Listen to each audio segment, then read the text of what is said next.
tamu angkat barang-barang berat tolong panjang-panjangkan info anggota JPJ 307 kena pukul dengan escort anggota JPJ 307 kena pukul dengan escort tolong viralkan sama grup-grup info lain tolong Kelang tak mau turun Pak Tama bawa barang berat-berat operasi kau-kau Kelang kapal sana masih tidak dapat dikemukakan ke pengadilan untuk pengadilan. Ini dah 2 tahun. Jadi saya nak minta Cik Hamzah mungkin ceritakan sikit, lepas tu kita ulaslah macam mana kejadian yang terjadi pada hari Sabtu. Silakan Dok. Anggota JPJ membuat operasi rondaan.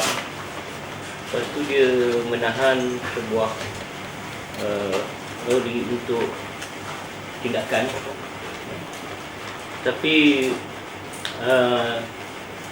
provokasi daripada Tonto lah mengganggu tugas mereka, menghalang tugas mereka dan sehingga mereka merosakkan kenderaan DPJ dan juga mengeluarkan kata-kata ugutan dan untuk mengambil tindakan sehingga boleh mengancam nyawa Jadi setelah insiden itu berlaku, provokasi berlaku, kemudian tu anggota tu terpaksa meninggalkan tempat tu untuk menyelamatkan diri dan membuat laporan polis di Balai Polis Kapar. So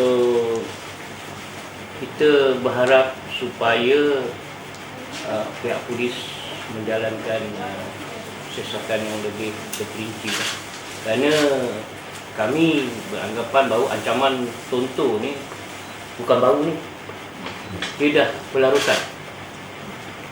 Jadi mereka ni mengancam, mereka ni seolah-olah tidak mahu negara ni mempunyai undang-undang.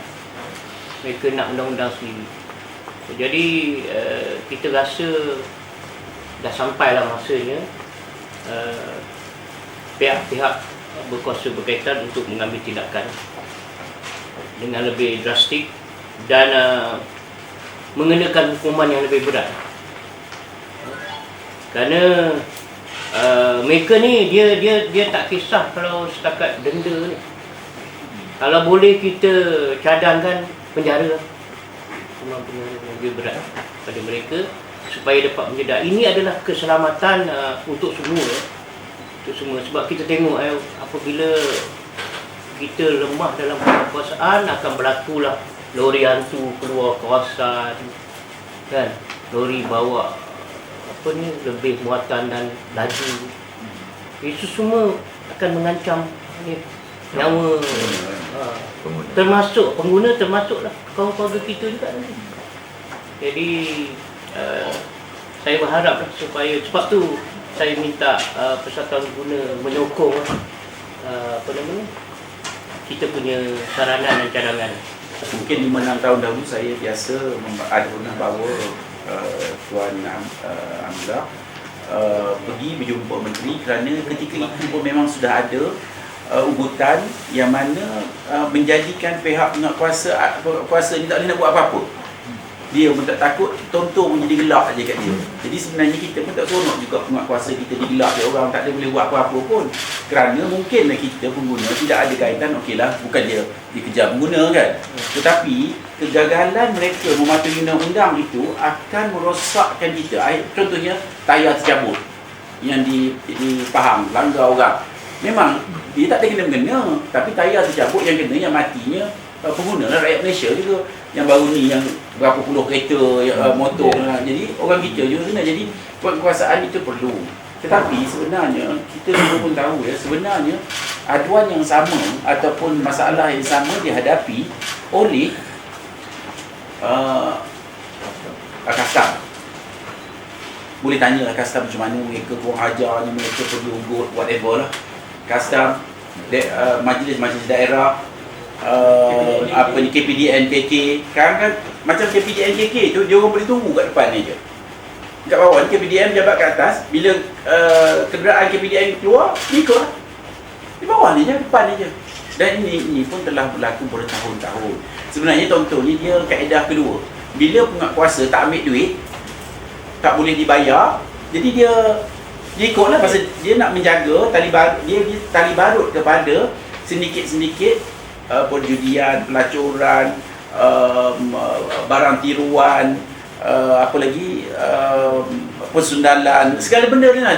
Dia adalah tali barut yang memberitahu. Bila contohnya dia orang nak pergi ke Sejahtera Mas, dia orang akan beritahu ini dia orang nak pergi ke Sejahtera Mas. Jadi Sejahtera Mas tu dah prepare, tutup lah kedai, tutup. Jadi itu kaedah dia. Jadi benda ini menggagalkan usaha penguatkuasaan, ubat tiruan ke, segala benda lah, benda-benda asyik yang kena juga pengguna. Jadi kita melihat, Persatuan Pengguna Islam melihat perkara ini perlu diambil perhatian segera dan tindakan yang betul-betul berkesan.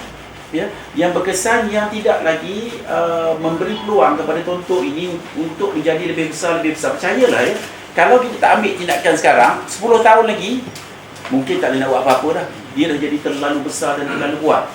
Jadi kalaupun nak boleh kontrol, masa yang tidak terlalu besar. Dan kita juga mendapat maklumat mereka ini ada ketuanya. Ada ketua di satu, tak silap saya lah, duduk di Jenjarum, dan mereka menguasai semua. Cuba bayangkan negara ini, macam kita tengok tadi, macam hilang daulat, tak ada kedaulatan. Mana orang boleh buat apa yang dia nak buat ya. Jadi kita meminta lah, mungkin kita meminta lah Datuk Zahid, Timbalan Perdana Menteri, supaya melihat ataupun mengarah ke agensi dia untuk mengkaji balik keadaan hari ini yang begitu menyusahkan, sehingga kan pihak-pihak ini daripada laporan juga, dan laporan akhbar pun ada, setengah-setengah penguatkuasa ni bila dia balik daripada operasi, dia tak boleh balik rumah. Dia kena cari jalan, naik kereta lain ke apa benda, balik rumah dia orang ikut. Lepas tu baling bom batu, bom api lah, segala benda dia kacau, dia urut. Jadi benda ini dah macam tidak ada undang-undang kan. Dan saya juga mungkin tak tahulah Datuk Zahid ke, ataupun mungkin Jabat Peguam Negara ke boleh buat siasatan, ataupun minta juga Ketua Polis Negara tolong lihat kaedah mana. Sekarang ni dah banyak emboss lah segala benda kan. Mungkin kau kena kerjasama dengan tentera untuk melaksanakan operasi. Saya rasa apa-apa peranan pun, kalau agensi yang berkenaan buat kerja mati-matian, dia bersungguh, tetapi dalam keadaan dia diugut, dalam keadaan dia tertekan, ini menyulitkan kerja dia. Bila dia tak buat kerja, dia nak buat kerja tapi tak boleh, jadi blame-nya kepada dia punya department.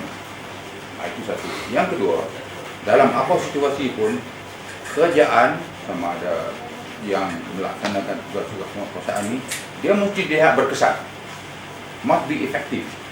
Satu-satu penguatkuasaan kalau tak berkesan, inilah apa yang akan berlaku. 10 tahun lagi kata Abdul Nadim, mungkin apa yang dia buat kita pun tak tahu, tetapi berapa lama dah, 5 tahun lepas pergi jumpa, sampai ini hari benda yang sama berulangan. Jadi sampai bila kita masyarakat awam ni akan rasa selesa terhadap tindakan yang dibuat oleh pihak berkuasa. Jadi kalau pihak berkuasa tak buat tindakan yang berkesan, ini akan memberi imej yang tidak baik kepada pemerintah.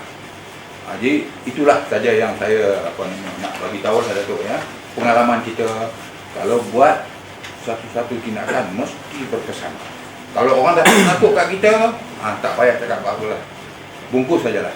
Itu saja saya ingat.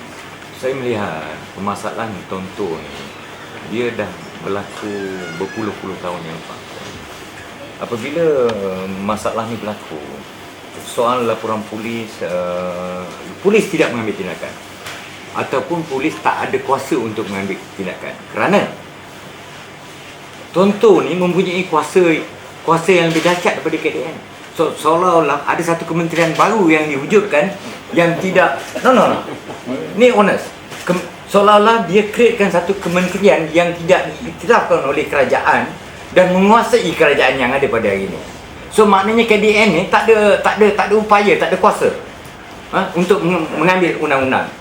Jadi kita mengharapkan KDN ni, Kementerian Dalam Negeri ni kena alert masalah-masalah ni dan buat sesuatu.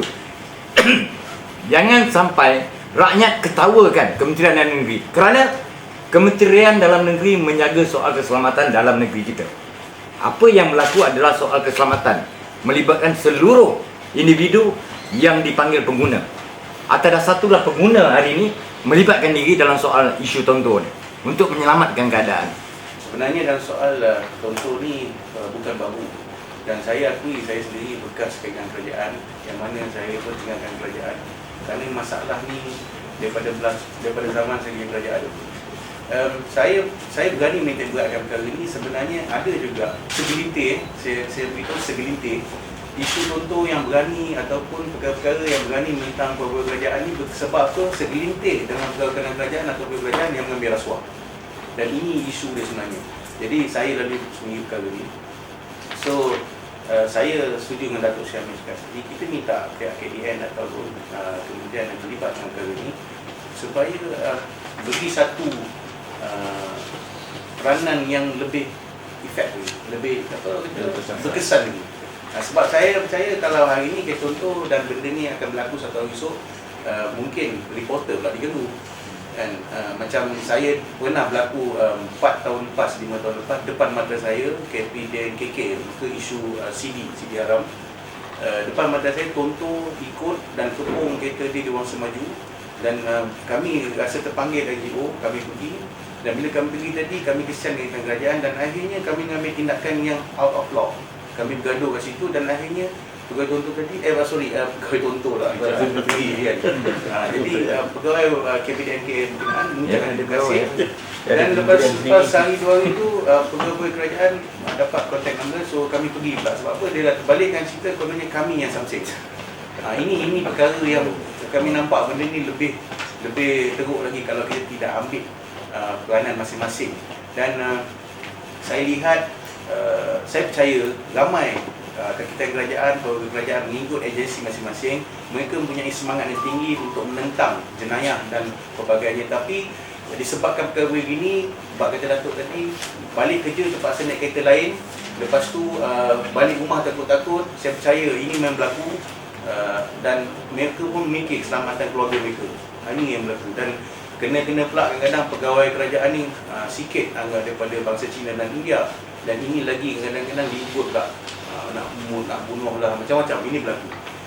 Saya nak minta supaya satu undang-undang yang membenarkan DPJ menangkap dan mendakwa contoh supaya supaya kalau kita tengok je lah, dia main kejap-kejap, dia main take two kan.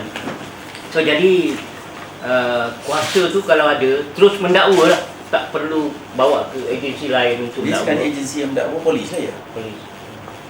So kita minta kuasa menangkap dan mendakwa diberi kepada penguatkuasa DPJ. Dalam negara kita yang tanggungjawab tentang keselamatan dalam negeri, Polis Polis Diraja Malaysia. Ini yang disebut ni.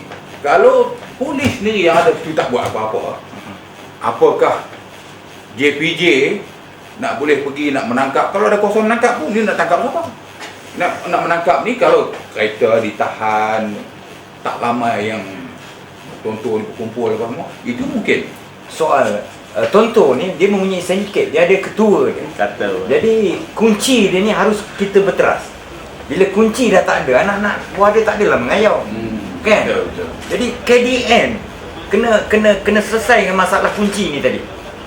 Sebab apa? Dia punya kementerian, dia satu Malaysia juga.